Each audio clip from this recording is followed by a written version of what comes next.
दर्शक ए वीडियो में आलोचना करूँ सजना छुईर उपकारिता विषय में। तो दर्शक बंधु मुझे कही रखी प्रत्येक सीजन अनुसार जो सब फलमूल आपण एरिया रे अवेलेबल होता है, जो प्रकृतिर जो सब दान रही ये सब को आम चाहिए सब तैयारी करें। ये सब प्रकृति सोर्स रू मिलता है। सीजन वाइज भिन्न भिन्न टाइप फलमूल बा पनीपरिया मिलता है। ये सब कहीं मिलता है तो मुझे आपण कहवाई चाहिए जमीक गरम सीजन चली ये गरम सीजन आम शरीर जो सब विटामिन मिनरल सब कम होता है बा सर्ट होता है तो से सब को रिक्वायरमेंट फुलफिल करने प्रकृति कौन कर एरिया रे सीजन वाइज फलमूल पनीपरिया सब एवेलेबल करें।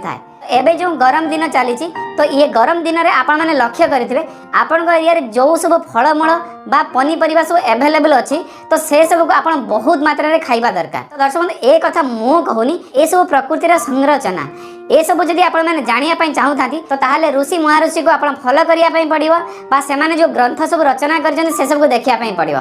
से ऋषि महाऋषि मध्य जो भागवत ऋषि से तांकर जो ग्रंथ रही अष्टांग हृदम से डिटेल सब रचना कर प्रत्येक प्राणी तांको एरिया रे जो सीजन बा ऋतु परिवर्तन होची से ऋतु परिवर्तन अनुसार फलमूल पनीपरिया सब एवेलेबल होता है। कहीं एवेलेबल होता है ना से टाइम रे तांको शरीर एमिति किछि विटामिन मिनरल सब सर्ट पड़ी था जहाँ फल से सब रोगाक्रांत होता तो से सब रोगाक्रांत बचाई से सीजन रे एवेलेबल होता जिते प्रकार फलमूल एवं पनीपरिया को प्रचुर मात्रा रे खाइबा दरकार। तो सहीपरि ए वीडियो रे आमे आलोचना करिवु सजना छुई विषय कहीं दर्शक बंधु ये गरम सीजन ये सब एवेलेबल होता है तो ये सजना छुई कौन कौन सब कंपोजिशन रही है से विषय में आपको कहबी।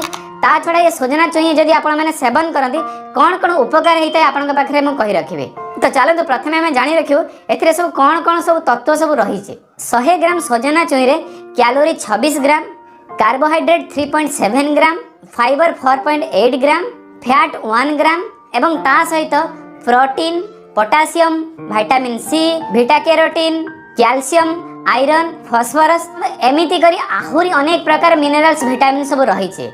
सो दर्शक चलते एबे आमे जानिया चेष्टा करिवु जदि नियमित आपण मैंने सजना छुई खाती ए सीजन रे तो ताहले कौन कौन सब उपकार मिलता है। उपकार नंबर 1 आपण मानक कोलेस्ट्रॉल बैलेंस रहिता। नंबर 2 आपण मानकर ब्लड प्रेशर बा रक्तचाप को ये बैलेंस रे रखि थाए।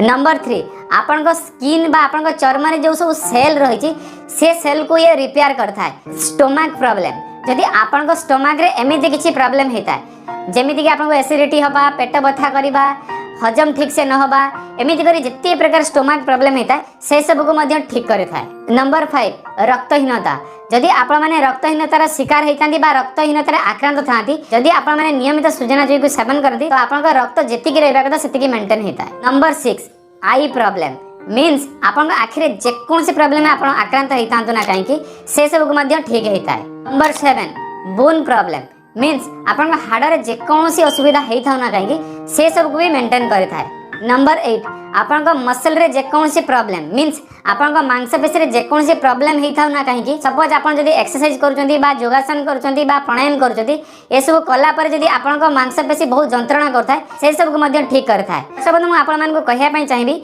ये सीजन जदि आपण मैंने सजना छुई को मित सेवन करती तो ताले ए सब प्रॉब्लम रू आपण मुक्ति पाई पारिबे। सो दर्शक बंधु ये थिला सजना छुईर उपकारिता विषय रे। तो मैं आशा करी वीडियो आपण मानक भलो लागिथिबो लाइक करंतु भलो न लागिथिले डिसलाइक करि पारिबे। आउ जदि चाहुतनी एमिति प्रकार वीडियो देखिया पई तो ताले चैनल को सब्सक्राइब करी पाखर थिया बेल आइकन को प्रेस